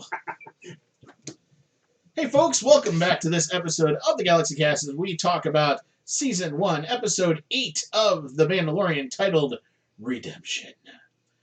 So, all I can say about this episode is, yeah, the end. Nope, that's it. That's it. We're done. Thank you Our very hero much. flies We'll see you down. next season. I was going to say, our hero flies gallantly off into the sky. Dun, dun, dun, dun, dun. Well, I just... this episode was like so... I don't know. To me, it was so enthralling. It was like almost hard to think about how we're going to talk about it because there's just so many things going on in this episode. With the last episode, you get left on a cliffhanger. Where you get the massive cliffhanger. So we start this episode with some comedy. We've got the two scout troopers beating the snot out of the little one. Out of George. And then trying to shoot something and missing terribly. Miserably. Which, they are stormtroopers. So, I was going to say, when we first watched this, we were out at Grandma and Papa's and Uncle Mike and Aunt Trish's, and yes, we're all dying laughing because they're getting nothing. I said, well, they were trained by the same guy all the stormtroopers were trained by. Yeah. The best part is when IG-11 showed up. Yes. And the guy walks right up to him and shoots and still misses. Still misses him, yeah. I just love that IG-11 just takes the one guy and just, literally just kind of slams him right into the bike. And, you must die! Dents the bike down with his head, and that's it. He's done. Over. I just thought it was funny that the one thing I found funny about this episode actually is not the episode, but the fan reaction to the episode. People lost their crap over these two bike about scouts. The fact that these biker scouts beat up George. Yep. And I'm like, y'all know it's a puppet, right? It's not a real life thing. But they still I was waiting for somebody to call PETA up and be like, they're beating up, gremlins. It's not fair. But here's the thing also is that they're saying that he's a child. Well, he's 50 years old. Right, he's 55 years old. What do you define as a child? I mean, he appears, appears to be a child, because we don't know. And I'm going to go one step further. It's make-believe. Ooh. Oh, my goodness. And you really don't see him actually punching George. No, they only punch the bag. George just happens to be in it. I'm just imagining an X-ray of this bag. It's just, he's grabbing his ears and tucking. Now, I know some biker scout, cosplayers that would probably willingly take a bag and put a stuffed George in it and beat it up. I'm sure that if I was one, I would do it. I would do it. I absolutely if I had one. That's gonna become the next thing. I would happily do it. It's like roll a hood. All of a sudden we have a bunch of scout troopers walking. Shut up! I'm not. I hate you both sometimes. What would have been really funny is if he went to punch the bag and he hit the bike instead. That would have been funny. That would have been funny. I didn't think it was funny that George bit his finger. I just didn't think that was yeah. Part of me wants to say you might want to get tested for rabies because we're not sure.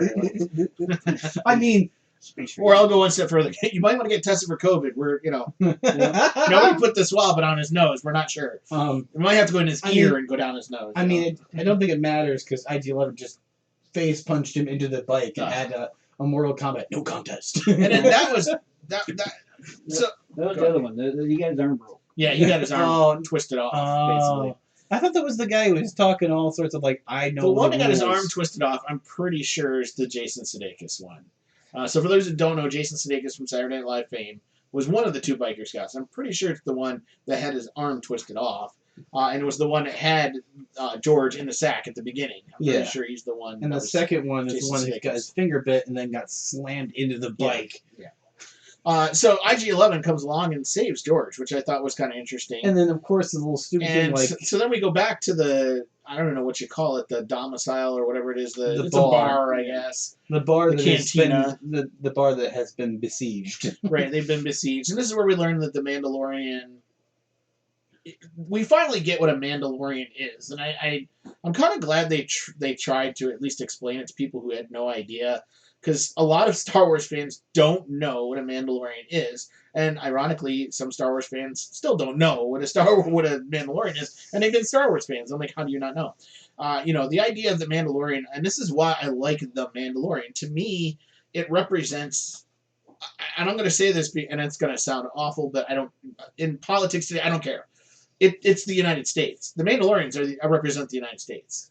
The United States took the best and brightest from all these different cultures and brought them here, right? Give me your poor, your tired, your hollow masses, right? Wow, tell me that that's not what the Mandalorians are. That's exactly what they do. They go out and they find cultures that are being berated by, beaten down by, beaten up by the Empire or whoever's in power at the time. They grab those people, those kids, they save those cultures, and they kind of like envelop them into theirs. It's not even only just races, it's more of like individuals. They grab the people who are right. It's not about race, religion, or any other thing. They take people, and well, I shouldn't say people, beings, because technically we're talking about aliens in a sci-fi universe, and they make a new family out of this beings that are there, which is awesome. That's what I love about the Mandalorians. I think we've seen it from Mercs, but we haven't ever seen it on movies and such. Isn't there a Mandalorian that's a Tusken Raider, or there's a Mandalorian that's a Rodian in the group? Yes. Isn't there also one, I think, that did a Twi'lek Mando? We have a Twi'lek Mandos. Yeah. There's Jawa Mandos. Yes. Jawas Mandos. Yes, there are Jawa Mandos. Is there a Dathomirian Mando? I'm sure there's probably one out there somewhere. I imagine this is going to spur a lot of people to be Tom's wife was a Zabrak, I believe, when she first started, because she never wore the helmet. She just did the horns. When you're saying the Dathomirian...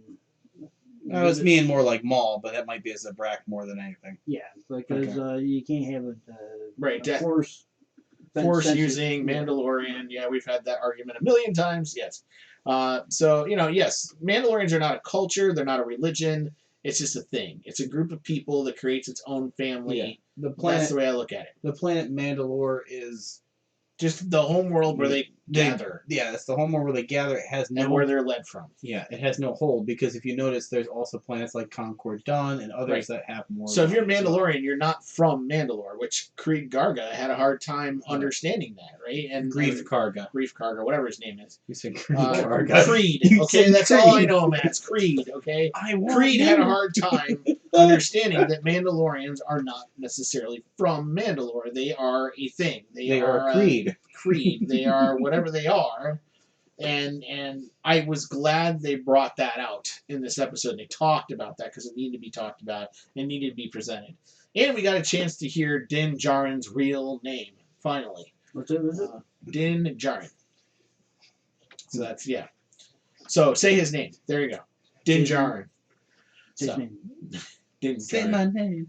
Okay, so we get done with that whole discussion, and that's when they decide they need to use the tunnels to get out from underneath, because they need to go look at this point, Moff, whatever his face is, threatening to kill them. He has established an E-web. Yeah, they're pulling out an E-web. He basically pulls out a taunt like, I know all three of you in that building are. Meanwhile, Creed's trying to get drunk inside on Romulan ale. I just thought that was kind of funny that he's using blue ale. So must be blue milk. And then at the same time, the Mandalorian decides, hey, I better call out to our guy, Ugnaught dude, and Creel, and check on George and make sure George is okay. And ironically, actually, you hear George answer first with a right, and then you hear IG-11 say, "Hey, I have the child. I have the child, and I'm executing my protocol or whatever." And what is that? To nurse the child, protect and serve, right, or something like that. And all of a sudden, IG-11 becomes like the most bad butt robot ever. I love Gary's line. He's a Hell's Angel. He was, man. He was like a Hell's Angel. He's speeding towards the town. He's blasting everything in sight, except for the Jawa. I thought that was impressive that he missed the Jawa. A little too short. Comes in towards the Moff, and then uses. I mean, there's so many cool things about this scene. He uses the speeder bike as a weapon. He turns his whole body around to protect George. To protect the asset. He then turns his whole body around, grabs another gun, and just starts blasting away. I mean, the whole scene was just like... And then, at the same time, Cara Dune comes out, Mandalorian comes out. Well, Cara Dune actually first does, like, hops up on the bar. Right, she hops up on the bar, and she does spray. her own little spray and pray thing, and then... You have Karga and Mandalorian come out the door, and you really see the Mandalorian kick butt without a blaster. Well, and I love... Well, this scene actually showed him both. He was actually blasting people, but he was also, like, kicking, hitting, punching, doing the whole 9 yards. Getting kicked and hit. Getting kicked and hit, which was kind of, like, I think that needed to be seen, right? He got knocked to the ground, but still managed to kick a Death Trooper over. Right. And get back up. And to me, the punches and kicks were not unrealistic ones, right? Like, it's not like he suddenly punched a guy in the helmet and he went down. He'd punch a guy in the helmet, the guy would get dazed but come right back at him. A little bit. But the way it should be, right? Like, how many times have we seen somebody, like, especially on Rebels, they're notorious for this, where they hit somebody in the helmet and the guy falls over, and it's like, how do you knock somebody out who has a helmet on? Like, that's the whole point of the helmet. And I'm going to say this, if it was Zeb, I might be able to say, well, it might be alien strength, but it's Ezra or Kanan. Right. It's like this. I get punched in the head, I act like I'm dead, I'm okay. Yeah. It feels like the Robot Chicken episode. Darth Vader believes he can force choke us, so we need you to play along. Play along. And here, put the beard on and do it again. so anyway, we've been watching a little Robot Chicken. He comes out. I got my beard on. They kick rear end. I mean, this is actually a really good fight scene. The whole thing is, whoever choreographed this scene really needs a raise because it was a good scene. It was well put together, well choreographed. Who's the director? This was Taika Waititi.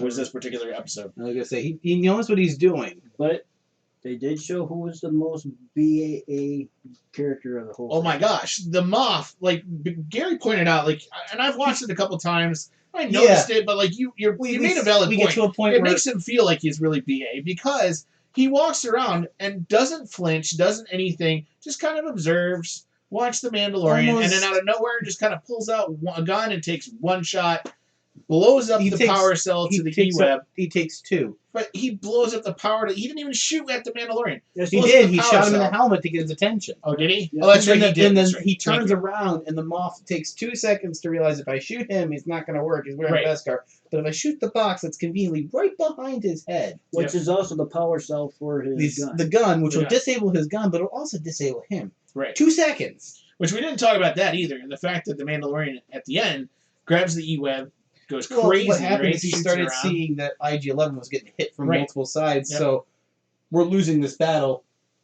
Rambo style, activate, and pulls the gun off and starts railing. So he gets knocked down. Cara goes out, grabs him. They retreat back into the cantina. Which is now missing a door because of a thermal imploder. And they now realize this is not good. They're not in a good situation. And that's when the Mandalorian, I really think he gave up here. He tells Cara Dune, I'm not going to make it. You're going to have to go on without me. She realizes the necklace over. She realizes there's blood under his helmet. So now we're talking about a head injury, which could potentially be fatal.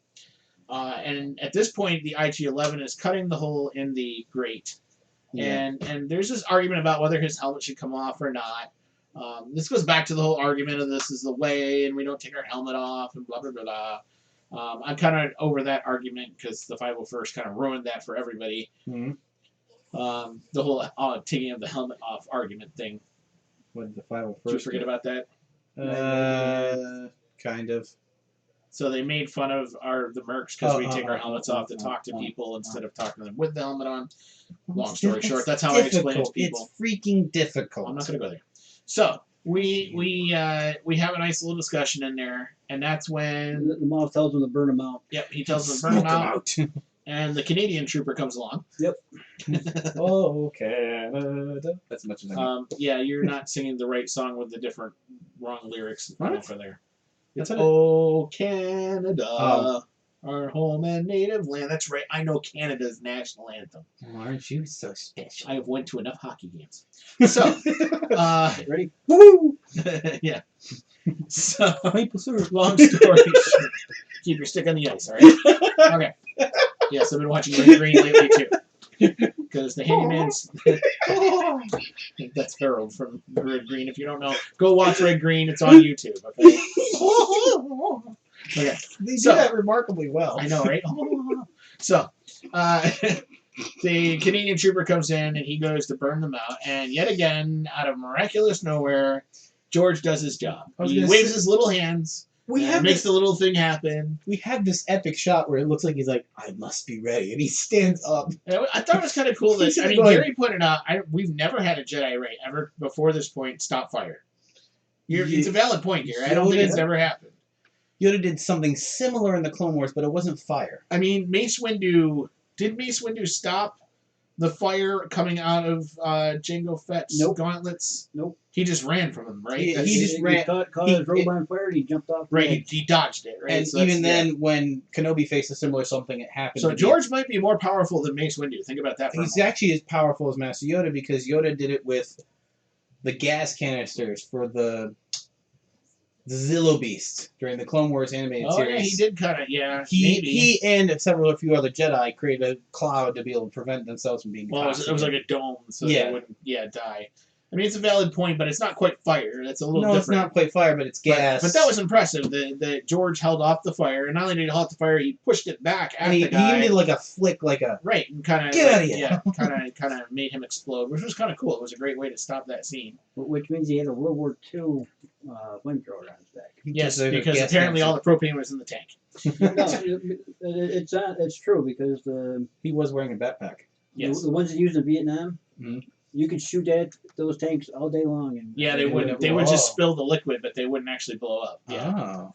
I don't remember what they did. There was a double stop, I think, on the end of the tip of that kept it from backlogging into the actual. Oh. Yes. I did not know this. Yes, we improved our technology from World War II to Vietnam. Imagine that. The more you know.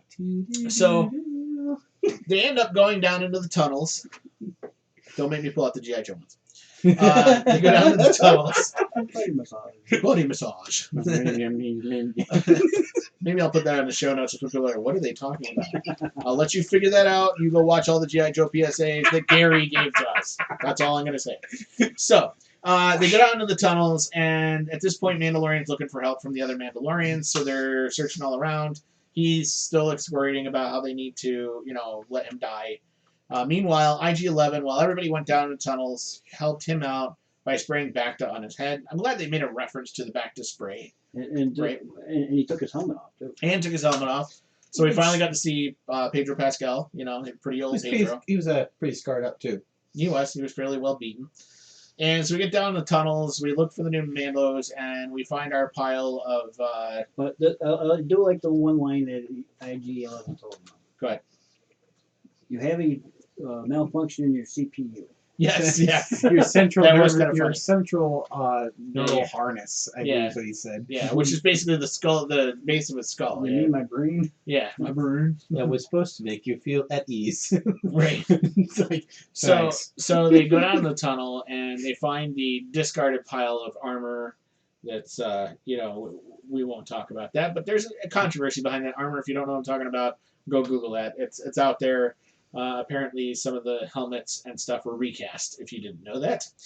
And so they find the pile of armor, and that's where the armorer is, and she tells them... She just appears out of nowhere and goes, we had to have ended the covert. Well, our secrecy was our saving. And, well, she said that the Empire found them and killed them all. And so she's melting down what's left of the armor to make Beskar ingots so that she can save the armor to potentially do something with later on. Which I think is kind of interesting. You could have just left the Beskar there, but you didn't. You're making sure that it's going to be used. They don't want to leave the Beskar with the freaking Empire. They don't like that. I don't know if they would be okay with the Beskar in the Empire's hand, as it was getting the Beskar ingots from the Purge. I am wondering if the Empire uses the Beskar for bad purposes, and we're going to find that out later. You know what I mean? So maybe there was parts of the Death Star in order for it to fire the Kyber saber weapon, or plating for a special kind of TIE pilot or TIE fighter or something. You know what I mean? Who knows? Who knows what they're using Beskar for?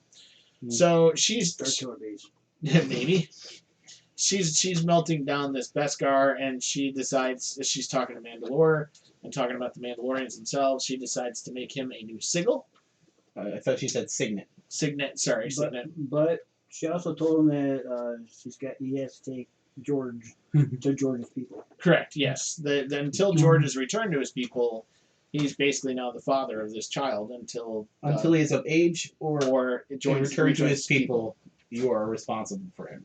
Right. And what is of age when it comes to George? Because he's 55. Like what? I imagine he's 852. He's of age. Yay! I imagine of age is an age to be able to be taught to fight. I get it, but I mean, like, what is that in George's race? But anyway, I imagine it's. I digress. So somewhere 300 years. More years. So 3. She makes the signet for him, and it's the Mudhorn, and he and George are now a clan of 2. Yep. Which is very interesting. And then Stormtroopers are going to raid, so they send IG-11 out to the hallway. She gives him a jetpack. Yes, she gives him a jetpack, and he says that. Go ahead, Gary. Did you train in the Order of the Ring? Which, by the way, she says Order of the Phoenix. Now, Gary points something out that I had never thought of before. Okay, for those people that don't know, okay, my first character was Cal Falco. Cal stood for fire, so fire, Falco. Okay, all right. But everyone in the Mandalorian. When I killed Cal, I made a new character called Durang. Durang's the one that killed Cal. He shot him in the head when his bucket was off. And Durang literally stands for out of the smoke or out of the ashes, which was a phoenix. So that's why Durang's coloring is the way it is. He's supposed to look like a phoenix coming out of the ashes. That's why he's dark on bottom and he's really bright on top because, orange and yellow because he's coming out of the ashes. And she says, have you learned your Phoenix where you once trained in the Order of the Rising Phoenix. Right. So technically, yes, he would be a Durang training, which I had never thought of until Gary pointed that out. So ironically, I am in this episode, whether y'all like it or not. So yes, but you're not the Flaming Mando in this episode. Shut up. And I'm not the Flaming Mando. That's you now. I'm the Phoenix. Screw you all. But none of that. But to go into the lava river. Yes, this is true. They were going to a lava river. So, So you both are in it. Yes. Oh my goodness. You're the Flaming Mandal at that point. Yep. But we do get a weird scene where he gets handed the jetpack and we hear blaster fire and IG-11 comes over and goes, the hallway is secure. I'm like, okay, that's like... So the Mando gives him the pack, the IG-11, and they take off down the hall. He replies on ammo and grenades. The armor gives IG the pack. And says to carry it until he is till he is able to because he is healing. So they go down the hall and they start making their way to the lava river. Meanwhile, the stormtroopers come in. They find the armor. They surround her. Hey, Mando! And it was funny because I think we all were thinking the same thing. The first time I watched this, they are talking to her, and all of a sudden one of them kind of taps her on the head, and the head kind of moves sideways, but it doesn't come back. And I thought, and I think you all thought the same thing.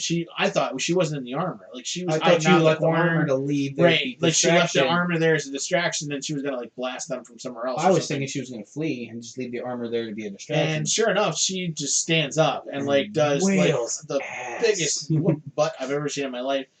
She takes a stormtrooper. She smelts one of them. She flips him over his shoulder. And he falls into the. Well, that's smelting. Yes, and she hits one with that hammer. She shatters the helmet. jaw. Yeah, shatters the jaw of another guy. I mean, it was just. When that part of that episode was done, I was kind of like, man, maybe she is the BA of all Mandos right there. She might be the one that's she took how many stormtroopers with just a freaking all I can hammer say is it made me say I'm never making a female Mando mad at me ever again. Never, ever. Because if that's what could happen, no. I'm good. I'll back off. Thank you. You see a female Mando and you just cover your codpiece. Meanwhile, all the other guys, they get down to the river, and there's a boat there, which they're assuming can get them through the lava river. With a robot at the back, and it's kind of, I guess, fused to the dock is the best way to put it. Well, the lava probably hardened. The lava hardened on it, and the robot doesn't appear to be working. So they're trying to get the boat out into the lava river. It's not working. Cara Dune just pulls it. Like my son points out, Kara's answer is fire. Shoot first, ask questions later. That seems to be just blast the bottom of the thing. That seems to be her answer for things. It's bang, bang, bang, bang, bang. If shooting isn't working, shoot harder. But in her defense, though, you got 2 guys and a robot. trying to push it out into the lava river. With no success. Right. She's the only one that saw that it was glued to the dock. I know, but she stepped back a moment to see the situation. Yeah. But if you've seen throughout the entire episode, other episodes she's been in, it's basically her answer is her blaster is her secret weapon. Okay, what's she supposed to do? Pull a lightsaber out of her bag? No, just her out. I also point out that she is a shock trooper, and I would expect nothing less from a shock trooper. So they jump into the boat, and they start going down the lazy river. All of a sudden, the robot comes to life, and they're every single person pulls their pistols on them. They're like, tell the robot, get us to the end of the river. We got to get out of here. And just as they're doing that, the Mando turns towards the opening, turns on his, Carter points out we're nearing the opening, we're going to be free, and then he turns on his thermal vision, I want to call it, and all of a sudden a whole squad of he sees a platoon just hanging out there, waiting. And part of me says, I would have taken the risk with the stormtroopers. Why is that? Well, we saw how the scout troopers shot in the early part of the episode. I mean, we saw how the stormtroopers... You had some pretty good odds coming. I was going to say, you saw how the stormtroopers shot during that major fight in the square. Yeah. Because so half of them were missing. I don't know what they were worried about. Their odds were in their favor. But okay, they decided this was not a good situation. It's in point-blank range, and they're on a boat. They don't have very much cover. Have you paid attention during Rebels at all? Have you seen how the stormtroopers I know what this is... Come on. You had the scout troopers walk right up to IG-11 and shoot at it, and it's still missing. Still missing at point blank range. That's what I'm saying. I get that. So they're all worried, and I'm kind of like, dude, I just go out there and fire because, as considering how well they can shoot, we're good. We're okay. Have Cara Dune at the edge of the boat shooting one way. Go crazy. And Mando on the other side. We're good. But anyway, so they decide to go the other way. They decide that IG-11 is their only hope. Because IG-11 decides it for them. Correct. IG-11 decides it for them because their only hope is to send IG-11 out. He cannot shoot. He's not going to shoot back because he's got nothing to shoot with. But he has a self-destruct mechanism because his manufacturer said they can't let him fall into enemy hands, so she has to execute self-destruct, which he kept trying to do in episode 2, a million times and then over. Gets shot in the head because Mando. So he walks out into the lava river, and this is the part where it's kind of like I wish he would have waited. He could have waited until they were a little closer to the edge. But it felt like him melting down in the river was a little slow. Yeah, slow. Well, but at the same time, though, if they got closer to the edge or the entrance, I should say, and he could have shot it. Yeah, true. And they could have shot in towards him. I mean, the thermal imploder explodes. So he goes out there and he thermal explodes. You see a mushroom cloud. Almost the entire squad gone, wiped out. They come out of the edge, and finally the boat's out, and they're thinking, yay, we're free. You hear a TIE fighter. And then out of nowhere, you hear a TIE fighter, and apparently Moths are trained by the same guys that Stormtroopers are trained by, and their TIE fighters are trained by me. So, they came by, they swooped down, and they completely missed. Well, it's just the one. It's good. And Moff Gideon completely missed, and so he comes around for a second pass. He won't miss a second time. And they agree that they got to do something, and Mando's like, "I'm not an option." Throws the pack on, and blasts off as he just gets close enough, and somehow miraculously hooks himself onto the TIE fighter. But you forgot one important part. What's that?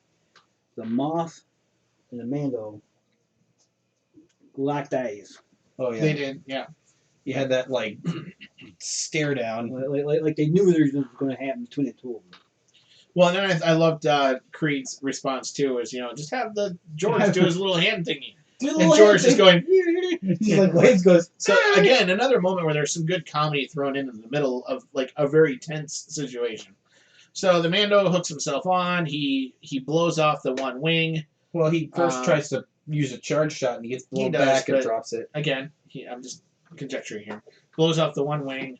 TIE fighter goes down. Mando goes off. Meets with Creed and Cara, and they decide he's going to go off and do his thing.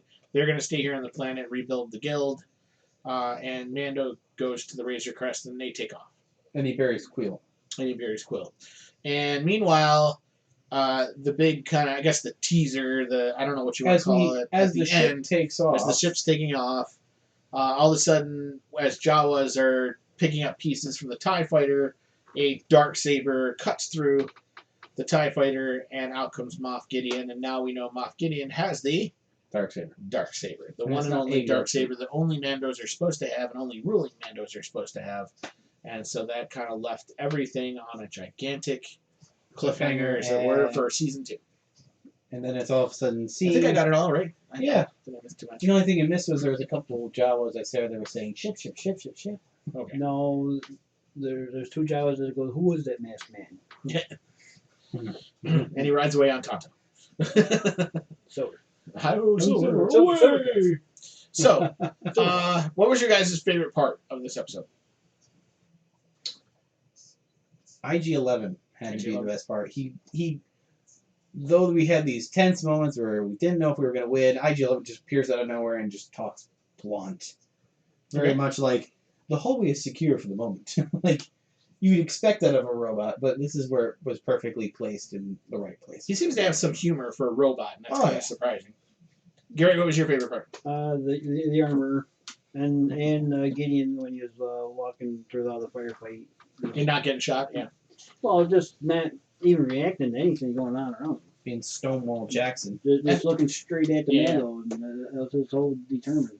As dumb as it is, my favorite part is the freaking scout troopers at the beginning. And I'll tell you why. It reminded me of troops. I almost wonder if, to a small extent, if Favreau and Watiti were giving troops kind of a little mini Star Wars homage in that moment. Just a kind of little hat tip to the guys who made troops to say, hey, we see you, we do you one better, and good job, guys, because that was funny when you did troops. We're going to do it with some scout troopers and make it just as fun. I was going to say, when you have the thing like Moff Gideon just decides to kill all of the guys that were in town just to prove a point. Gideon's trying to prove that he's a badass, and it's kind of seen as a bad comedy thing. I just thought it was funny, and I can't believe people went as crazy as they did about them hitting a fake creature that doesn't exist in a universe that's not real. You had whatever. Yeah.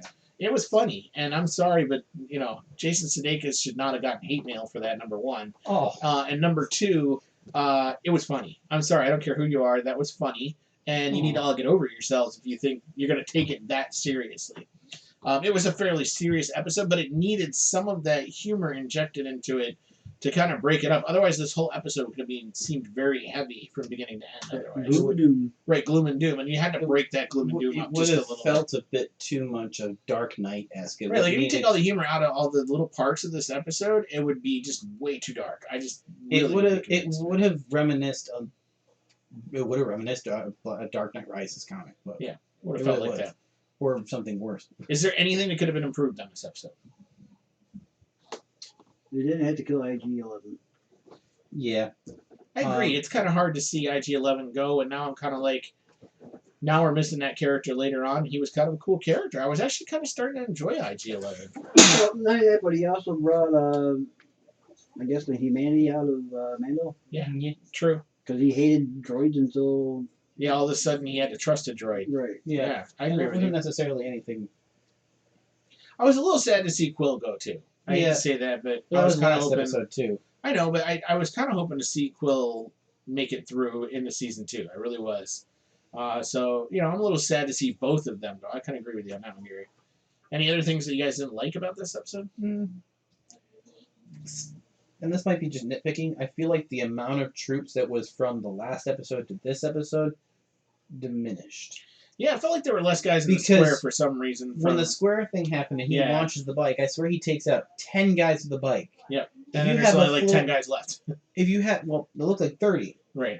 If you're having, 4 platoons, how many people are in 4 platoons? Right, well that's... Or if not more. I mean, remember, they had to bring a whole troop transport in the last episode just to get them all off. And you had this running shot where they're just getting off the transport one after the other. I agree with you on that. It's like the numbers all of a sudden diminished. Like, all of a sudden they had, enough stuntmen, and then they were like, oh, we couldn't work with them today. We don't have the budget to keep them here. Yeah. All right, Gideon decided he's going to... Half the guys went home, guys. Sorry, we couldn't afford them. Look ominous-ing, look presents. The other half went down in the cave there. Yeah, right, yeah. All I was going to say is... They got killed off screen. Didn't you hear the Wilhelm scream? Apparently Gary and I were on the same wavelength there. Okay, so let's rate this one. Again, 0's a don't bother, 10's a must-see, and just thinking about the fact that this is the last episode of the first season. So, anybody want to go first? Or you want me to go first? I don't care. Austin, go ahead. I'm giving it a solid 9. Okay. I know it's a bit high for somebody who would think this. It left a perfect cliffhanger. The humor worked. The action was thrilling. little nitpicky on the numbers disappearing, and maybe people getting overworked over something that is really minutia. Right. Like the scout trooper knees are upside down. Who gives a crap? That was the last episode. No? Oh, okay. No. Yeah. Okay. I actually would give this one a 10. Huh? I loved this episode. It made it not only reinvigorated me about Star Wars in general, but it made me realize, hey, not only are these guys doing a good job, they're doing an amazing job on this TV show. They came in from an episode that had a lot of angst that they left us with, and quite honestly, they left us with angst again, and they made me want a second season and even a third season of The Mandalorian, just because of how well produced some of these episodes were. And this episode in particular really just kind of, from beginning to end, just had you, like, there was not a moment where I wasn't into what was going on. You know, and Eric always talks about, you know, you don't want those moments to take you out of the Star Wars universe. This one, I felt so enthralled into the Star Wars universe that I felt like I was watching, you know, Empire Strikes Back again as a kid. That's kind of how I felt. Talking so that's why I mostly gave it a like 10. conveyance, the way it's perceived in the world and how it works out. Yep. Yeah. Gary, what would you give it? 9. Cool. Wow, we're all pretty high here. Yeah. Go ahead, Gary. Nothing really nitpicky about anything. I just can't give it a 10. Yeah. I never see anything as perfect. There's always room for improvement. Even a 10, though, I think has room for improvement. Like I said, I don't think they had to kill ID11. Yeah. I understand why they did. It felt like a forced hero sacrifice to an extent. Yeah. A martyr sacrifice. Yeah. You're saying that, or I should say, Eric says that you shouldn't have something that pulls you out of the Star Wars universe. Yeah. I was pulled out of the Star Wars universe right at the beginning of the whole series. Because of the comedy and the Scout Trooper thing? No, I mean the whole series, not just the whole series. episode. Right, I'm looking at it as what Favreau says it is, a Western in space. Right. That's how I see this whole thing. But then again, don't you think Star Wars is kind of a Western in space too? No. Considering it's built off of Kurosawa and the Mag 7 are built off of Kurosawa. Yeah. I see them as parallels. Well, I see it more of Seven Samurais more so than Mag 7. All right. I see Star Wars as a whole. Which this series, they could do the Mag 7. Oh, absolutely. They could do it justice. They did it. So they did it in one of the episodes, didn't they? Not really. Not quite. Not quite. You're talking about the one with the Walker. Yeah. Yeah, I don't see that as quite the Mag 7 thing. Yeah, I don't see that as Mag 7. I see that more of the Red Eye from Battlestar Galactica. Right. I agree with you, Gary, where they're just training the average person to fight back, and that's really all it was. It's not not making farmers fighters, which is what Mag 7's really more about. Right, even Seven Samurais was the same thing. Right. Okay. Right. Okay, so those were our thoughts on this episode of The Mandalorian and our 3 articles at the beginning of the episode. We'd love to hear from you. You can contact us via our email, galaxycast@gmail.com. You can find us on Facebook. You can find us on Twitter. So go ahead and search for us there. We are on YouTube. You can go comment there if you'd like. And we'd love to hear from you there. And we are on Spotify now and iHeartRadio and all sorts of great apps out there. And I'm working on putting us in some other ones too. So we're working on expanding our horizons. So, as we like to say here in the Star Production Studios, may the Force be with those who listen. To Jedi Killer Dominion. Golly. Shazam! Okay, there it is. All right, YouTubers, sorry we bored you for a little bit tonight, but, you know, it is what it is. So, we will be recording again soon, and can't wait for the next season of Mandalorian to start. It's going to be awesome. Woo-hoo. Talk to y'all later. Bye-bye.